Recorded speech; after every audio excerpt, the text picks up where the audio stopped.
Hola, bienvenidos a Encuentro Informativo.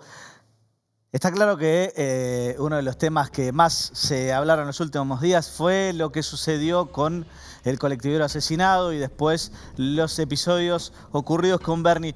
Pero más de una vez nos preguntamos cuáles son las cosas que le afectan más a la población. Es cierto, la inseguridad es un tema terrible, pero también nos meten la mano en el bolsillo a cada rato y a veces no sabemos o no somos conscientes de la manera en la que se hace. Por eso quiero leer este comunicado del Encuentro de Abogados Independientes respecto de una resolución que tomó ANSES hace pocos días. Dice, desde el Encuentro de Abogados Independientes queremos alertar y repudiar la resolución de ANSES que impide a los apoderados la solicitud de turnos para el plan de deuda previsional actual. Excluir a los abogados de la posibilidad de solicitar los turnos para inicio de las jubilaciones y pensiones es atentar contra las garantías constitucionales de los jubilados y pensionados. Siempre que se busca eliminar la representación letrada bajo pretexto de reducir el costo, un verso que escuchamos muchísimas veces, ahora voy a desarrollar, que generan los honorarios, lo que realmente se persigue es perjudicar a la población, vulnerando sus derechos e intereses legítimos. Exhortamos al cese inmediato de esta medida y solicitamos la urgente modificación de tal medida en procura de la defensa de nuestra Constitución. ¿Qué es lo que pasa? Cada vez que te ofrecen un patrocinio jurídico gratuito, una cosa es la gente que no puede acceder a un abogado particular y que además se suele decir que no existe cliente pobre, sino, en todo caso, el caso que es pobre, ¿sí? ¿Por qué? Porque a veces hay alguien que tal vez no tiene recursos para pagar un abogado, pero el caso que tiene sí los va a generar. Entonces, no siempre es necesario un patrocinio jurídico gratuito. Pero además, uno de los versos con el que te perjudican con las ART, las compañías de seguro, ANSES, y la lista sigue, es decirte que el abogado te cobra caro, que los honorarios hacen que vos pierdas plata. Es todo mentira. El objetivo de este tipo de resoluciones es que la gente, por desconocimiento de sus derechos, no reclame lo que le corresponde, que eso es otra cosa. De la misma manera que cuando se habla de la industria del juicio laboral, no, lo que hay es una industria del incumplimiento. Te pagan en negro, no te pagan las horas que laburás, no te hacen los aportes y después la culpa la tiene el abogado laboralista. Bueno, estas son las cuestiones que por lo menos me parece que desde este programa tenemos que concientizar a la población. Mucho cuidado, hay un refrán que todos conocemos: cuando la limosna es grande, hasta el sonso desconfía. Cuando te vienen con esto, no, vos no necesitás un abogado para hacer los trámites. Sí, guarda, depende qué trámites. Cuando el trámite reviste una complejidad que implica que te hagan una liquidación por mucha menos guita que la que te corresponde, sí necesitas un abogado. Porque justamente con el verso que se institucionalizó en muchísimos lugares, de que no, bueno, te sale más caro por los honorarios. No, no te sale más caro. En todo caso le sale más caro a ellos porque terminan pagando lo que deben pagar. Ni más ni menos. Bueno, creo que esto es algo contra lo que hay que luchar porque tienen mucha plata y muchos medios para meterle esto en la cabeza a la gente y desde algún lugar hay que explicar las cosas como son. Después cada uno toma sus decisiones. En general los abogados no tomamos las decisiones. Les damos todas las herramientas a los clientes para que evalúen la situación y decidan ellos, pero sabiendo qué les corresponde y cuáles son los pros y los contras de cada camino que se pueda tomar. Ahora sí estamos en un año electoral y tenemos muchísimas cosas de las cuales hablar. Ya se están preparando los invitados. Así que, como siempre les digo, mi nombre es Juan Pablo Godoy Vélez y así comienza Encuentro Informativo. Y les pido a todos ustedes que me acompañen para llevar adelante mi candidatura a presidente en las elecciones primarias por el número de Primero Federal.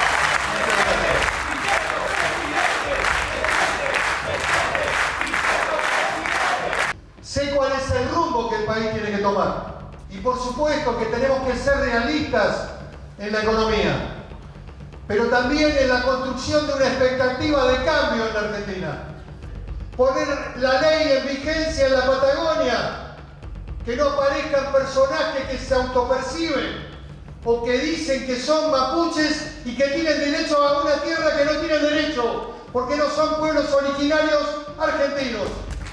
Bueno, creo que entendió que este era el mejor camino para su fuerza política, para el PRO y también para Juntos por el Cambio. ¿Por qué crees que se bajó? ¿Se bajó porque mide mal las No, encuestas? eso es toda una construcción que no estoy de acuerdo para nada. ¿Los números de las encuestas? ¿Y por qué Para se nada, bajó? porque yo no creo en estas encuestas de imagen, negativa, positiva. De intención de voto, claro. Todo eso es una construcción política.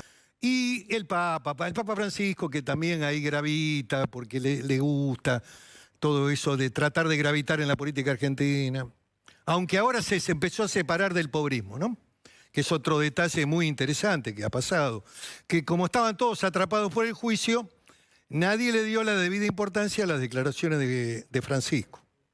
Por lo menos en los medios de comunicación. No, vos te referís a la inflación. Yo me refiero a la preocupación sobre la pobreza, Sí, claro.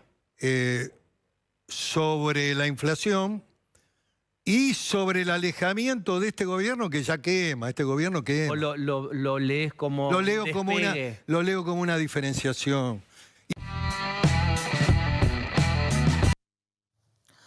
Estoy con Gabriel González, él es candidato a intendente de Quilmes Oh, qué título, ¿no? por Así- Encuentro Republicano Federal. Y quisiera saber, antes que nada, ¿cómo hiciste este cambio de dejar, o digo, no sé si dejaste tu Lo carrera artístico, artística, ¿no? pero bueno, te metiste de lleno en la política? Sí, me comprometí en realidad con un espacio, porque política vengo haciendo desde siempre, desde que soy chico, viviendo frente a una sociedad de fomento y colaborando con los vecinos, organizando desde loterías familiares hasta campeonatos de fútbol, campeonato de vóley, bueno, ese trabajo social en el barrio ya uno lo viene haciendo de pequeño. Y después, bueno, la vida me fue llevando a los medios, me gusta lo que es la radio, la televisión, los medios tradicionales, Sí. 15 años haciendo un personaje en América, Pasión de Sábado, Rosita, ese personaje de pelo rojo que, viste, además me animé a hacer teatro, Sí. a estar en la mesa de Mirta, bueno, Sí. pero siempre por el otro lado haciendo lo social, ¿no? Recorriendo Claro. Sí, sí, los sí, barrios, llevando con el Ministerio de la Alegría Oralí, que es una sección que tiene Pasión de Sábado, 500 kilos de ravioles por semana a distintos lugares de la provincia de Buenos Aires. Sí. Y todo muy lindo, todos nos reíamos, todo bárbaro, todos felices, pero cuando vos llegás a tu casa y en el mañana decís, y los pibes y los chicos siguen esperando Sí. los ravioles, siguen esperando la ausencia del Estado que no los ve, ¿no? No los ve. El famoso pobrismo que dice Miguel Ángel Pichetto. Sí, claro.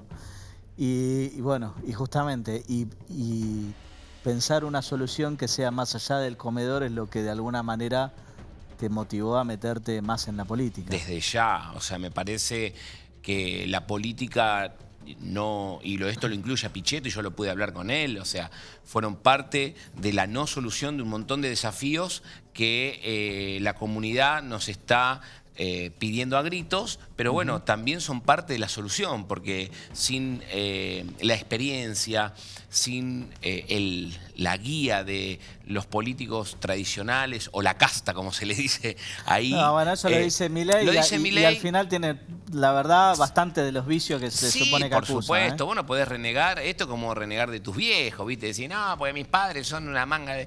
No, a ver, primero me parece que hay que aprender a dominar las emociones propias como para poder después administrar bueno, todas las áreas que necesita un Estado, ¿no? Vamos a algo chiquitito, que no es tan chiquito, el municipio. Vos me decías recién candidato a intendente. Por ahora precandidato, soy uno de las... Sí, bueno, ahora todos son precandidatos. Claro, pero igual me presento como una opción, ¿viste? Te puede gustar o no, pero digamos, nosotros en Quilmes ya presentamos plataforma, ¿sí? Donde apuntamos a la educación, pero tenemos un plan también, ¿sí? Tenemos un plan integral para sumar a las instituciones, las sociedades de fomento, los clubes de fútbol, los centros de jubilados, el grupo Scout, todos trabajando en conjunto con... Bueno, es que son todas partes de la red de contención del tejido social, ¿no? Sí, pero que este gobierno se dedicó a romperlo. Porque vos vas a las instituciones y están cerradas o están tomadas por algunas personas que no le generan ninguna formación a la comunidad, no generan ninguna carrera antes. Bueno, es que lo primero que se me viene a la cabeza es que en todos esos lugares tenías talleres de formación para que aprendas de mínimo oficios. Correcto, correcto. Hoy no hay oficios, o sea, no hay personas que tengan ganas de trabajar. Vos pedís hoy un oficial para la construcción, ¿sí? Un albañil oficial, no se encuentra. Entonces hay un montón de cuestiones que hay que volver a empezar, ¿no? Bien, algunas cosas que veíamos recién en el informe quisiera preguntarte. Mauricio Macri ya dijo que él no va a ser candidato, y también veíamos que justamente Pichetto se propone como candidato a presidente. Sí. A eso le tenés que sumar Rodríguez Larreta, le tenés que sumar Patricia Bullrich sí. Y por lo menos Gerardo Morales también. Sí. ¿Sí? Sí. Mínimo tenemos... Lilita, que también dijo que quería ser presidenta. Bueno, me parece que a la inversa de lo que está pasando del otro lado de la grieta, ¿no son demasiados candidatos? Pero está bueno también que sean muchos, porque como estamos en la discusión de ver cuáles son las ideas, Pichetto ya presentó en noviembre del año pasado las 100 propuestas e ideas y acciones para hacer en un posible gobierno. Estamos esperando que nuestros primos dentro de esta coalición también presenten, y ya están trabajando igual en equipo las fundaciones, están para armar el plan de gobierno, porque si no, no podemos salir a decir que vamos, porque ya estamos cansados también todos de la palabra. Sí. Una de las propuestas que tiene Pichetto es crear una cárcel para narcos, ¿sí? En el sur. Lo ha dicho en el sur. Sí. ¿Qué opinas vos de este tipo de propuestas? Mira, a ver, me parece que ahí tiene que haber un cambio de leyes fundamentales, que se cumplan las que están. Y después, sí, a ver, si va a haber cárcel para los narcos, me parece que los pongas en el sur o lo pongas en algún lugar donde no tengan la conexión que tienen hoy, porque hoy con esto se contactan en todos lados. Y en el sur, para empezar, si viajaste, sabés que de movida tenés problemas de conectividad, que si no te lo solucionan, el celular no te va a servir. Ni radio a veces llega. Pero, a ver, más allá de eso, que creo que es una discusión que lo tendría que hacer quizás más la justicia que la política. La política tendría que estar más encargada en educar a la población, en motivarlos, en inyectarlos para que tengan esa ambición laboral, porque se perdió. Es más, yo siempre digo, no digamos la palabra trabajo, digamos la palabra actividad. Hablemos de acción, hablemos de actividad. Vamos a hablar de otra manera para que también la gente que recibe el mensaje empiece a escuchar otras palabras que son positivas y que van cambiando un poquito la mentalidad. ¿Me entendés? Porque vos escuchás trabajo, ¿viste? Es como traba hacia abajo. Y actividad es como que activa la vida, ¿viste? Va para adelante. Entonces, digo, no soy un sociólogo, pero tendremos que empezar a profesionalizarnos también a la hora de comunicar para que la gente tenga otra percepción. ¿Qué se puede hacer desde la política para terminar con la inseguridad? Digo, tuvimos el hecho del colectivero que estaba para jubilarse y... Bueno. Pasa todos los días. O sea, hoy fue un colectivero, pero mañana te matan un barrendero, te matan una ama de casa que sale a comprar. O sea, todos los días están matando personas, que tiene que ver con esto de una sociedad agresiva, una sociedad que no ve una meta, ¿sí? Que ven que los políticos también se pelean. Entonces, ¿qué es lo que estamos viendo nosotros, no solamente en la televisión, o qué es lo que estamos escuchando en la radio, o lo que estamos viendo en las redes sociales, sino lo que nos están mostrando los políticos? ¿Sabes qué bueno hubiese sido que en una mesa esté Macri, Cristina, Alberto, Larreta, Pichetto, que en una gran mesa, y que dejen un mensaje de paz, de amor? Bueno, eso duró solamente 3 meses en la pandemia. Sí, bueno. totalmente. Parecía que éramos todos... Éramos Suiza por un momento. ¿Pero por qué? Por miedo. Sí, Por claro. miedo de lo desconocido. Entonces, el ser humano se mueve por dos sentimientos fundamentales, más allá que tenemos más de 300 sentimientos. Amor o miedo. ¿Sí? Sí. El miedo, vos sabés que te paraliza, te deja quieto. Y el amor, bueno, el amor es lo más lindo que podemos nosotros, entre todos. Parecería, viste, que te estoy contando y narrando una historia utópica que no se puede llegar a realizar, pero yo creo que se puede, y mucho más rápido de lo que nosotros creemos o mucho más rápido de lo que los políticos nos dicen, porque muchos nos dicen, no, acá vamos a necesitar muchos años para... No. Hay cosas que de un día para el otro se pueden solucionar. Es mentira que va a tardar años esto en ver la luz. El cambio cultural. No. Hablemos un poquito de Quilmes. Sí. ¿Qué es lo que Quilmes necesita? Quilmes necesita administración, necesita orden, necesita distribuir mucho mejor sus riquezas, por decirlo de alguna manera. Sí, es que además, a ver, en principio es un municipio desigual, pero no lo podríamos calificar como un municipio pobre. No, a ver, en la provincia de Buenos Aires es el tercer presupuesto más grande, no es un municipio pobre porque tiene sus industrias, también tiene sus espacios turísticos muy lindos, estamos muy cercanos a la capital federal, tenemos río. Sí, cercano y además de fácil acceso por autopista. Totalmente, También. estamos a 15 minutos. Y menos también, según cómo está la autopista. Sí. Pero también tenemos barrios como La Tranquera, donde viven 70 familias hace más de 20 años que no tienen agua. Por ejemplo, que solamente AISA hace 3 meses le puso un cañito, ¿sí? Para que tengan una canilla social para 70 familias. Eso es Quilmes también.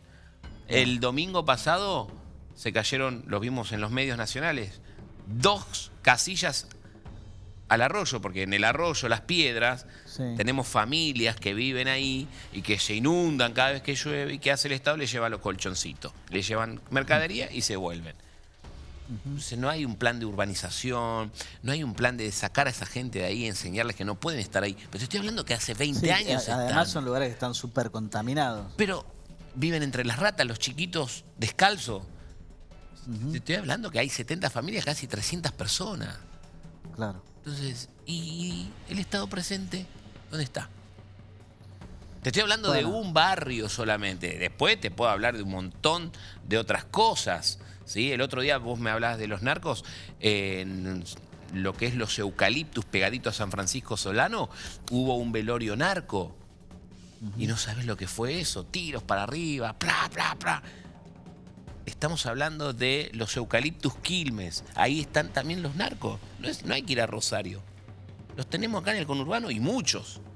Vos decís que los narcos se están, digo, lo que vemos en Rosario se está extendiendo Sin a duda. nuestro conurbano. Sí, por supuesto. Vos sabés que el conurbano bonaerense está lleno, muchísima gente, y vos sabés que está lleno de bolivianos, lleno de peruanos, muchos paraguayos, que consumen, porque acá está el narcomenudeo más que quizás los grandes empresarios narcos, porque hay que decir que son los narcos no consumen.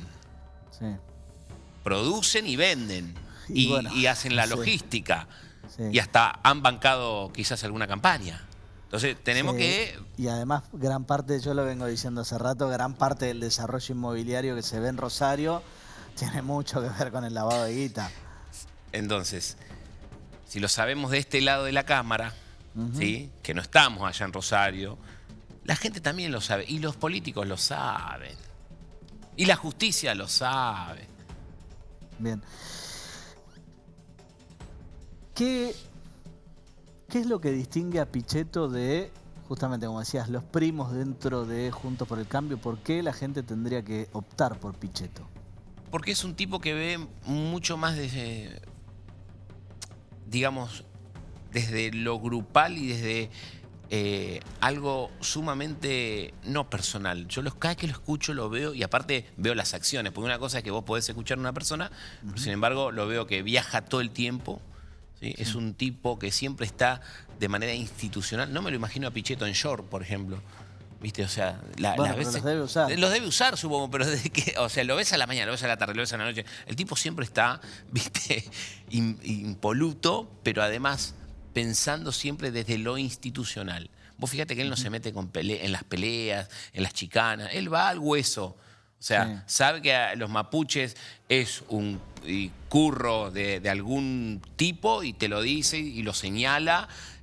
Sí, él lo que dice que en realidad no se trata de pueblos originarios de Argentina porque considera que los mapuches son un pueblo chileno y no argentino. Correcto, invasor inclusive, ¿no?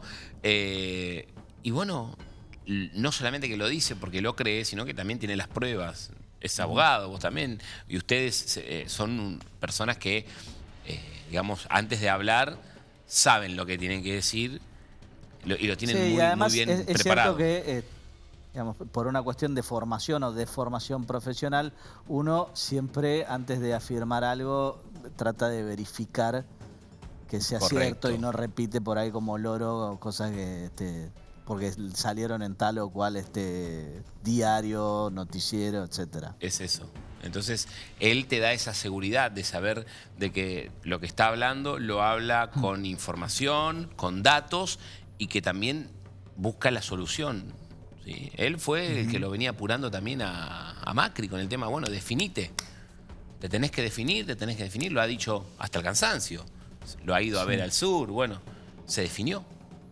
Sí, bueno, es que la indefinición, en definitiva, yo creo que los venía perjudicando a los dos grandes espacios, digo, tanto Juntos por el Cambio como, bueno, hasta el día de hoy sigue sucediendo con el Frente de Todos, porque es tiempo que pierden para arrancar la campaña de verdad y que en definitiva Milei, que sobre todo por una cuestión ideológica el que más le come si se quiere, es a Juntos por el Cambio, bueno, él ya está a todo trapo. Sí, Milei está más para, digamos, captar el voto bronca, ¿no? El voto enojo de la gente, de la sociedad, que es una porción bastante interesante. Sí. Y después está siendo un personaje muy pintoresco para los jóvenes, ¿sí? Porque vos de repente ves que Milei te llega en una limusina, una charla, ¿viste? ¡Vamos! Y te grita, te arenga, como si fuese que está por salir a un partido de fútbol. Digo, está utilizando esa estrategia que no le está yendo mal, pero para gobernar un país no se necesita solamente mostrar un personaje o captar a las personas que están enojados. Tenés que tener otro tipo de comportamiento, tenés que tener, bueno, la experiencia, que creo que Milei no la tiene. A mí me hubiese gustado verlo a Milei primero, no sé, gobernando la ciudad, como jefe de gobierno, o un gobernador en alguna provincia. Quiero ver cómo administra, quiero ver cómo trata a sus ministros. Por lo pronto lleva 2 años como diputado y no se ha visto acá grandes cosas. Más que regalar su sueldo. Gabriel, muchísimas gracias, Gracias a vos, por Juanpi. venir. Ahora, antes de pasar al siguiente bloque, quiero que vean este informe sobre toda la movida cultural de la Ciudad de Buenos Aires.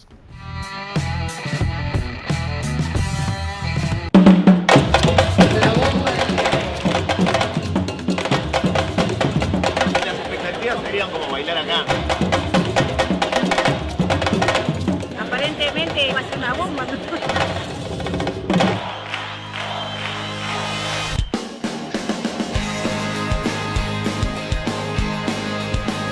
Venimos a escuchar un poco de música. Para todos los gustos. Está bueno que promuevan el arte nuevo. Se escucha re bien, re bueno, la verdad. Somos Serva y estamos contentos de estar acá en la Noche de la Música. Acá en el paseo de Plaza Lavalle, el arte que está en la calle le permite al transeúnte que muchas veces no tiene tiempo de ir a un museo o ir a una muestra de arte, encontrarse con una pintura.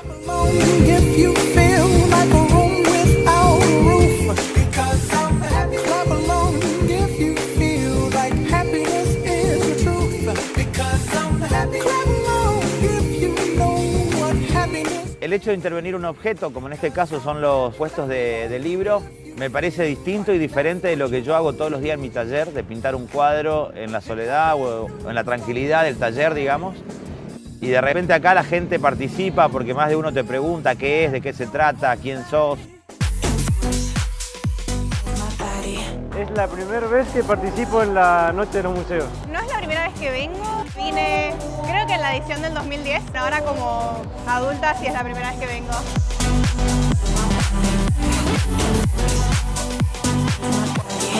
Me llamo Mariana, estoy acá atendiendo a la gente que viene al Buenos Aires Museo. Es una linda experiencia, en mi caso es la primera vez. Es lindo descubrir museos y cultura de nuestra linda ciudad.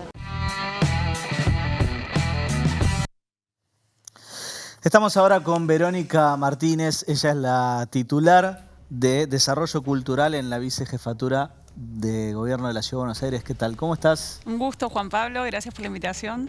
Bien, bueno, contame un poco de qué se tratan las noches de Buenos Aires. Bueno, estamos contentos. Hoy las noches de Buenos Aires es la marca cultural más importante de la ciudad. Hace 8 años atrás, cuando Horacio comienza su primer mandato como jefe de gobierno, nos pidió que creamos distintas situaciones acompañando la temática de la ciudad para que la gente se adueñe del espacio público siempre relacionado a la cultura. Sí. Así que fuimos creando distintas noches. La primera fue la gastronomía, que explotó. Y de ahí empezamos a identificar con información, con encuestas, con diagnóstico, en qué nos destacábamos como ciudad. Sí. Entonces fueron destacando los teatros, la música, y lo que hicimos fue ¿Los crear museos? Los museos ya estaba hace 13 años atrás. Fue ok. creado en otra administración. Bien. Entonces lo que fuimos programando es a lo largo del año un calendario cultural de mes por mes acompañando al sector privado, porque la verdad es que el sector privado hace muchos esfuerzos por generar trabajo, por invertir, y estaría bueno que tenían un lugar en esta nueva programación. Y la verdad que fue un boom. Más de 16 marcas después líderes del sector privado lo siguieron como modelo de promoción y crearon la noche de las peluquerías, la noche de las birrerías, y fueron acompañando mutuamente, y hoy es una de las marcas más instaladas y pasó a ser la marca a nivel nacional de cómo la ciudad se expande para aquello que funciona en la ciudad también se comparte en el ¿Cómo es interior. esto que se va federalizando? Y, por ejemplo, el año pasado, cuando hicimos la Noche de la Gastronomía, lo hicimos con 8 ciudades más. Y fue un éxito, gustó mucho. Y hoy en esas intendencias se realiza en esa fecha la Noche de la Gastronomía. Bien. Contame, bueno, este año, ¿qué tenemos? Digo, es el último año de gestión, digo, más allá de lo que suceda en las elecciones, es el último año de gestión de Rodríguez Larreta como jefe de gobierno de la Ciudad de Buenos Aires. ¿Qué nos espera? En relación a las noches, ahora el 13 de mayo tenemos la Noche de la Música, que queremos que sea el evento cultural más importante de la ciudad. Va a haber más de 400 músicos en escena en la calle y lo vamos a terminar en conjunto con las cámaras con la entrega de los premios Gardel. Así que la idea es mostrar una política bien amplia que incluye sector privado, tercer sector y ciudad. Y la idea no es solo que disfrute el vecino y dar a conocer nuestros artistas emergentes, que muchos 8 años atrás nacieron con las noches y hoy son artistas reconocidos, sino que la idea es que visiten la ciudad e instalar esto en Buenos Aires como una capital turística del mundo. Sabemos que el turismo genera mucho trabajo, trae divisas, entonces de fondo hay una estrategia muy fuerte que vino resultando, pero queremos que trascienda a otras administraciones. ¿Y por qué crees que este fue justamente un modelo exitoso que hoy se va copiando? Muy buena pregunta. Yo creo que hicimos bien el trabajo. ¿En qué sentido? Que hicimos un diagnóstico acabado de ver qué le gustaba al vecino, en qué era bueno la ciudad y qué estaba permeable en el mercado. Entonces, cuando vos mezclás qué quiere el vecino, en qué sos bueno y en qué el sector privado puede generar negocio, generás una política pública que trasciende y eso se ve, es decir, cualquiera que fue a la noche ve que cuesta entrar a un evento por la cola, por la cantidad de gente y creo que el secreto estuvo en hacer bien el trabajo previo. Sí, y bueno, promocionarlo y darle impulso de entrada, ¿no? Porque muchas veces cuando uno no toma una decisión con firmeza, bueno, justamente no se la juega. Sí, es muy bueno lo que decís. La clave fue tomar buenas decisiones, los medios y la comunicación acompañó para que cada noche sea comunicada, pero también al vecino le gustó cada noche, es decir, no encontró errores, sino que encontró un evento que lo llenaba en los 5 sentidos y se fue repitiendo y se fue, digamos, invitando uno a otro y hoy tenemos una marca reinstalada que hasta podría no comunicarla y yo sé que esa noche va a ser exitosa. Bien.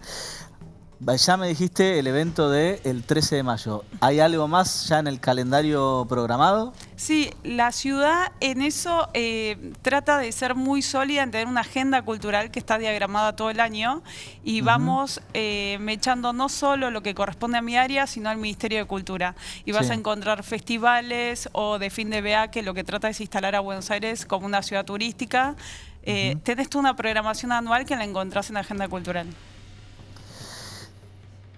Me hablabas justamente de que hay varios artistas que, bueno, que eran emergentes en un determinado momento y de alguna manera esto contribuyó al éxito. ¿Cómo se los busca? ¿No? Porque hoy en día, está bien, por ahí tenés las redes, pero digo, ¿cómo buscas? ¿Cómo decís, bueno, a ver, probemos con este que... Digo, ¿hay alguien que asesore y que conozca de música, por ejemplo? O... Sí, por ejemplo, para la Noche de la Música hacemos una convocatoria / concurso donde todos los vecinos se anotan y hacemos una selección con video o muestras que ellos nos mandan. Y tenemos varios casos de chicos que tenían, no sé, 1000, 2000 seguidores y hoy tienen 3 millones de seguidores en las redes. Es decir, viven ya de la música. Y lo cierto también, que para nosotros fue muy relevante, es hacer una estrategia de mezclar un artista emergente con alguien ya consagrado. Entonces muchas veces el público lo convocaba al consagrado y el emergente se veía expuesto a un público que antes no tenía y que a partir de ahí comenzaba una carrera. Sí, y además, lógicamente, a partir de esa exposición la gente lo escuchaba, agradaba y... Sí, yo me he visto gratamente sorprendida con más de uno que le conocía un tema, pero cuando lo vi en el escenario dije, ¿cuál? Una increíble carrera. FMK cuando arrancó, creo que tenía un tema conocido y estuvo en Avenida Corrientes y hoy tiene el nivel de una Emilia Mernes, un Duki. Bien. Muy bien, sí, estamos contentos. Hablemos un poquito ahora, estamos en un año electoral, es inevitable año divertido. hablar, claro, es inevitable hablar de lo que se viene. La interna de Juntos por el Cambio tiene una oferta demasiado grande, escuchaste el segmento anterior, también está subido Pichetto a esta interna. ¿Beneficio o perjudica que sea tan amplio el abanico? Yo creo que primero tener varios candidatos y buenos es algo muy positivo para el espacio. Después que tengamos matices en pensar diferentes también es muy bueno porque habla de personas con distintas experiencias y distintos recorridos. Yo lo que creo que el camino natural es que vayamos tendiendo un acuerdo y queden menos candidatos para mostrar más solidez en la elección. Eso es lo que a mí me gustaría esperar y creo que es lo que va a pasar. Bien. Rodríguez Larreta cuenta con alguna ventaja por haber demostrado justamente a lo largo de tanto los 8 años, 7/8 de jefe de gobierno y lo que fue antes como jefe de gabinete de Macri, en esto de tener capacidad de gestión demostrada. ¿Pensás que corre con cierta ventaja? Sin duda. Yo a Horacio le veo... varios puntos positivos, no solo el de la gestión que vos recalcás y que fue una gestión exitosa, sino que también yo veo que él entendió lo que es la dificultad que va a tener el país que viene. Entonces sabe, y lo repitió varias veces, que cuando asumís tenés que ir con todas las reformas o las propuestas juntas, como que no tenés mucho tiempo para dudar que tenés que hacer. No hay que ir viendo, digamos. Claro, hay que tenerlo ya pensado. Él mencionó esto de no son 100 días, son 100 horas y cuando asumas ya tenés que ir con las reformas al Congreso y me parece que eso es la clave del que quiera asumir la presidencia que viene porque siempre hay un deterioro más que nos duele a nosotros, pero la gente pasa de comer 3 veces al día a comer una. Entonces es un dolor bastante palpable y creo que eso es la diferencia que él tiene mejor que los demás a la hora de competir. Y en esto uno de los grandes desafíos es bajar la inflación, que parece que nadie le encuentra la vuelta. Yo creo, si me permitís, porque tengo una formación económica, el claro. error que veo en la inflación es que conceptualmente la tratan de interpretar más por, digamos, el daño que por lo que es, que la inflación se genera por emitir porque tenés un agujero económico. Entonces, si vos tratás ese agujero económico y tratás de que no esté más, no vas a necesitar la inflación y lo podés ir trabajando. ¿Qué pasa? Todos ven, digamos, el efecto en vez de entender las causas. Sí, en general los economistas lo que te dicen es que la inflación es producto de la emisión, como si, bueno, listo, apagá la máquina de hacer billetes y se acabó el problema. No, y lo cierto es que tenés un problema muy serio de evasión en el país y de gasto, digamos, mal efectuado. Por ejemplo, yo soy soy muy sensible a las personas que no tienen trabajo o los planes de trabajar, pero lo cierto es que si vos planeás, digamos, una manera de que tengan actividad y esas personas que están en edad laboral pueden ir dejando los planes, vas a ir entre todos solucionando el problema económico. Por eso para mí hay que entender más las causas que el efecto. Sí, claro. Y, a ver, ¿hubo en este gobierno, por ejemplo, con esto que vos decías, algún proyecto de como ir cambiando los planes por trabajo genuino? Pero nosotros tenemos como esa creencia de que, bueno, las leyes son mágicas y lo cambian todo, cuando detrás de eso tiene que haber una gestión, porque por más que el proyecto en sí, yo cuando lo vi me dije, buenísimo. Ahora, después, no sé cuántos casos se aplicó realmente. Mira, está muy bueno y te voy a contar una anécdota personal. En el 2007, cuando asume Mauricio, me toca hacerme cargo de la Dirección de Economía Social, que en ese momento tenía los planes Trabajar, que tenía otro nombre. En ese momento eran pocos. ¿Trabajaste con Stanley? ¿O? No, en ese momento estaba Esteban Burrich, Okay, de ministro. Sí. Después vino María Eugenia, después Stanley. Muy bien. Y en ese momento había 10.000 planes y yo lo que me propuse es, bueno, quiero conocer los 10.000 y ver si están en edad de trabajar, yo les voy a cerrar el trabajo. Entonces me senté con grandes supermercados, sindicatos, es decir, un trabajo en serio y en blanco. Creo que sin gestión, o sea, si no vas sin de gestión hormiguita atrás, no pasa nada. Es imposible que bajemos los planes ahora. ¿Cómo terminó? 8.000 con trabajo en blanco. Increíble, es decir, nos quedamos con 2.000 personas que necesitaban todavía una asistencia mayor y sí, fue que un además éxito. Dentro de los casos hay gente que por ahí están medianamente en condiciones de conseguir ciertos empleos y hay otros que por ahí, justamente por la vulnerabilidad con la que han vivido toda su vida, no es fácil conseguir Habían personas que trabajo. daban una ayuda mejor, habían analfabetos, había gente con problemas de salud muy serios y esos decidimos acompañarlos sin duda mucho más tiempo, pero el que estaba en edad laboral y hasta había tenido una experiencia, lo que hicimos fue, como vos dijiste, gestión, encaminarlo y 8.000 personas pasaron a tener un trabajo en blanco y a partir de ahí generamos un proyecto que continúa hasta el día de hoy, 8 años después, que se llama FIT, que es Formación y Trabajo. Porque lo cierto es que después atrás de cada trabajo hay una formación. No puede existir el trabajo si antes no hay una formación. Entonces, claro, cuando lo entendimos y lo supimos comunicar, las personas nos acompañan. Lo que no hay es fórmulas mágicas. Es tenemos esta cantidad de planes. No, eso está mal. Son personas y hay que atenderlas. Y como vos dijiste, hay que gestionar para hacer esa transición. Sin esa gestión, los planes siempre se van a incrementar. Me interesa esta visión que planteas justamente, de que el agujero en la economía lo tenés que trabajar desde otro lado, no plantear solo la cuestión de la emisión. ¿Qué otras cosas, sobre qué otras cosas habría que trabajar para bajar el déficit? Que es lo que todos dicen que hay que hacer, pero no escucho cómo. Bueno, yo principalmente veo 4, pero sobre todo 3 en el corto plazo. La primera es evasión. Uno es triste, pero uno va en algunos lugares del país y nadie te emite factura o algunas empresas yo te exportan. diría que haces 25 o 30 kilómetros de la capital, ni siquiera es que tenés que irte No quiero dar nombres porque estoy enamorada de Argentina, así no quiero decir qué lugar puntual, pero pasa mucho. Otras empresas triangulan, que también está muy mal. La primera es la evasión, la segunda se gasta mal, es decir, se puede gastar bien y el Estado gasta mal. Dimos el caso de los planes Trabajar. Y la tercera es triste, pero creo que con el caso de Cristina condenada se comprobó que hay políticos que roban y roban mucho y eso es un agujero económico. Y la cuarta, pero lleva más tiempo, es desarrollar industrias de manera más fuerte. Porque ¿qué pasa?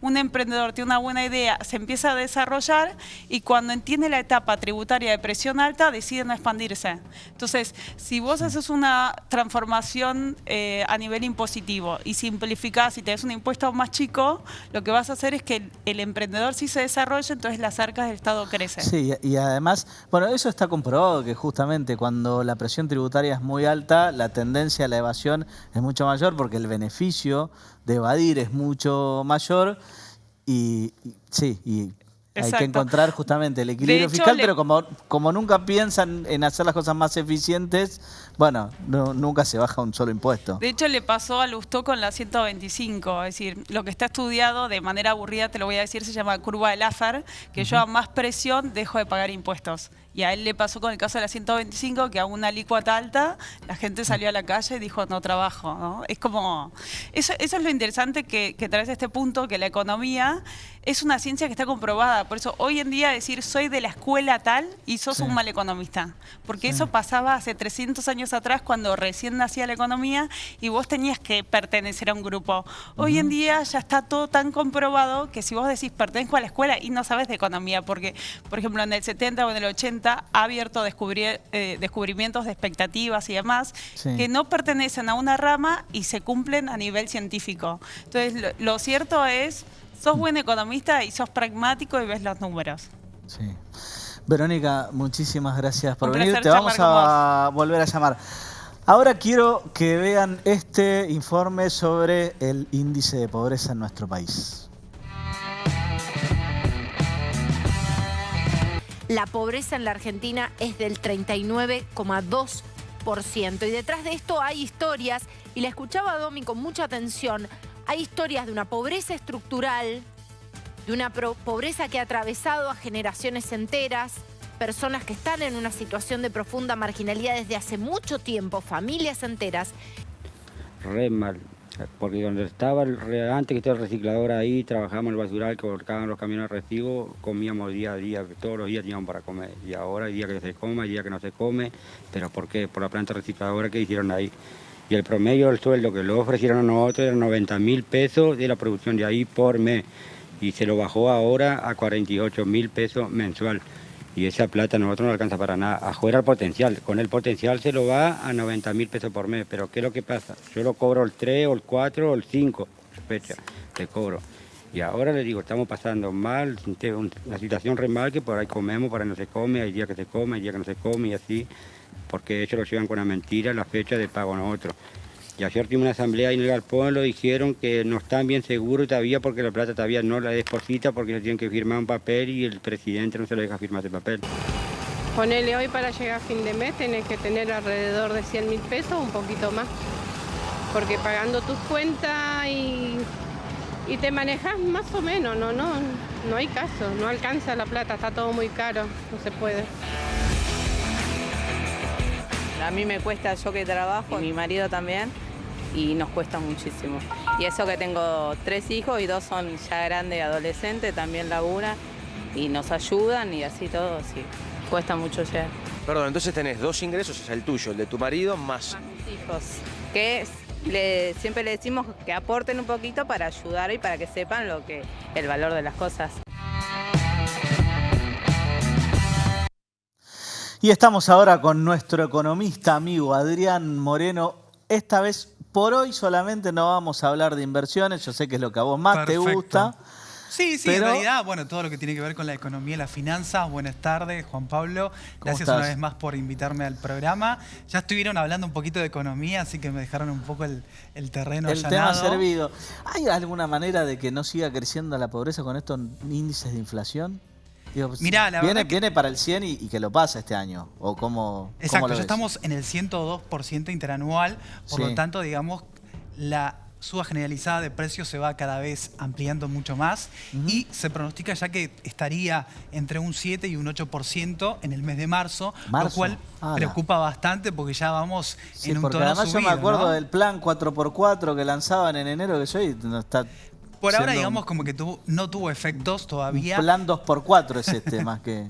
Sí, tendríamos que realmente comenzar a tomarnos en serio las implicancias, las consecuencias, como estaban hablando anteriormente también, de la inflación. Una cosa desincentiva a trabajar totalmente. O sea, vos realizás tu trabajo, dedicás un tiempo para eso, gran parte de tu día para trabajar, esforzarte, muchas veces para viajar, porque te trasladás de un lado hacia otro tal vez muy lejos y dedicás todo esto, te sacrificás en algún punto y después ¿qué recibís? A cambio algo que realmente no te llega, no te sirve para llegar a fin de mes, ¿no? Entonces eso realmente yo creo que es un te desincentiva totalmente al trabajar. Y decime esto, a ver, la gente que está con la soga al cuello, ¿hay alguna expectativa a corto plazo que se le pueda Mira, se están comenzando a tomar medidas. Por ejemplo, hoy en la jornada se conoció, digamos, este dólar soja, que digamos como que viene a traer de otro alguna plan manera... más de dólar soja, digamos. Exacto. Viene a traer como si fuese una calma a lo que estamos viendo, por ejemplo, el Banco Central, con una sangría terrible, ya perdió en lo que va de 2023 $3.000 millones de dólares, lo cual es bastante. Y tenemos al FMI Ahora, desde el otro lado. Seguramente vos vas a poder explicarme fácilmente.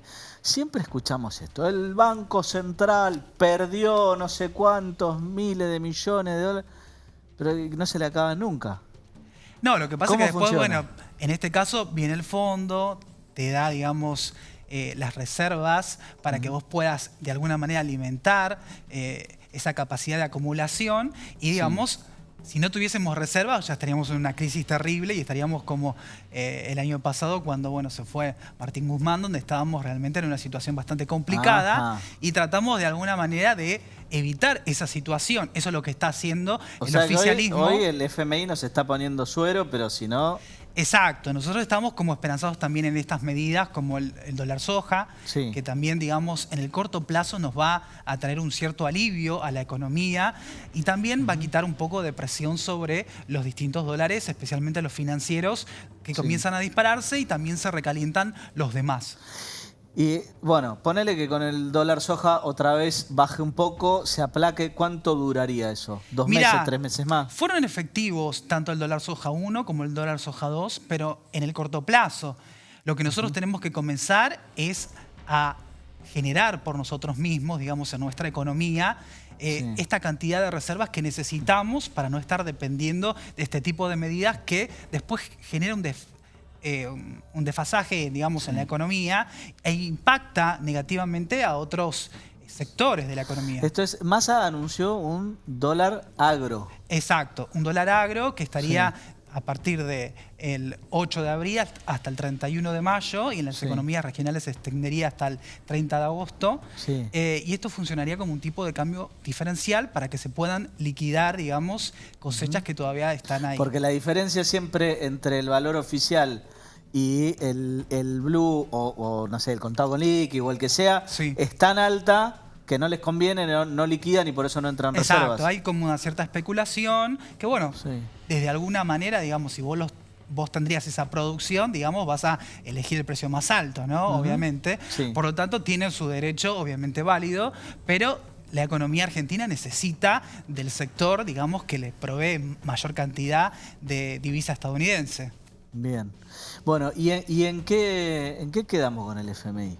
Y quedamos más o menos, estamos con una cierta amistad, podríamos decirlo como muy entre comillas. Somos el principal deudor que tienen. Si no nos va bien, se les pudre todo. Exacto. Igual yo creo que hay como una, digamos, no nos soltaron la mano, ¿no? Que eso realmente creo que no es para dejarlo pasar, porque hay como una cierta intención, por ejemplo, con lo que tenía que ver, digamos, con la recaudación, la meta, digamos, de reservas para este año. Bueno, hubo una reducción, digamos, a través de los distintos encuentros entre Massa y Georgieva en las fechas pasadas de estos días.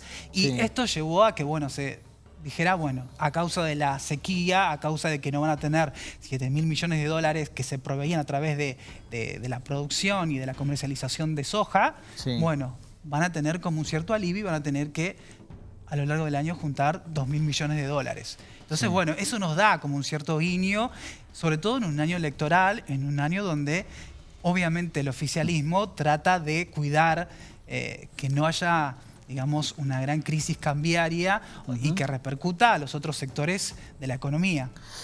Yo sé que no tenés la bola de cristal, pero vos pensás que, sobre todo considerando que, bueno, es un año electoral y que mucho va a depender de cómo les vaya en materia económica. ¿Vos pensás que van a poder controlar la economía, el dólar, la inflación? Digo, no arrancaron bien el año, como viene más alta que el año pasado, pero ¿qué es lo que vos ves? Mira, lo que te podría decir es que hay como un gran esfuerzo por controlar, digamos, los tipos de cambio. Ahí van a estar como más o menos tratando de controlarlo a través de más cepos, a través de también lo que se iba a gestionar el tema de colocar al dólar turista a nivel del dólar Qatar también. Sí. Bueno, todo lo que tiene que ver, digamos, con materia cambiaria va a tratar de controlarse. Sí. Vemos que por otro lado la inflación se va disparando, no se puede controlar, tampoco la emisión, digamos, hay una señal clara como para decir, bueno, se va a dejar de emitir y entonces eso va a generar una reducción, digamos, de la suba generalizada de precios. ¿Y esta inflación? Es más o menos. Entonces, en base a esto, digamos, como que tal vez vivamos en unos meses antes de las elecciones con cierta, digamos, padeciendo, digamos, esta inflación, pero bueno, con un tipo de cambio que por lo menos no nos mate, ¿no? Sí, ¿y cómo hacen para equilibrar que las paritarias acompañen la inflación y que no se les dispare más Exacto, todavía? bueno, seguramente que ahora va a haber como tratativas más fuertes, más profundas entre los distintos gremios, los distintos asociaciones y demás, para de alguna manera ir compensando esto, porque así como veíamos en el informe, no llegamos a fin de mes. Igualmente en el mes de marzo supuestamente se calmó un poco esto en lo que tiene que ver del aumento, de los aumentos en alimentos y demás, que obviamente son necesarios en la mesa de todos, ¿no? Sí. Pero bueno, todos aquellos, digamos, sectores más regulados, como los colegios, como distintos servicios y demás, sí tuvieron una fuerte alza en el mes de marzo. Bien. Además de esto, digo, va a haber, digo, las paritarias. Sí. ¿Vos las ves como que vienen tranquilas o vamos a tener una conflictividad enorme? Y mira, yo creo que va a haber algún cierto ahí empuje, alguna puja entre los distintos sectores, porque ya están muy atrasadas algunas, ¿no? Obviamente que los sectores que tienen más peso, más representatividad, digamos, o más fuerza, por decirlo de alguna manera, son aquellos que obviamente consiguen los aumentos de manera más rápida y también, digamos, acompañando un poco a la inflación. Bien. Vamos a seguirla más adelante. Nos tenemos que ir. Nos vemos la semana que viene con mucho más encuentro informativo. Gracias por estar ahí.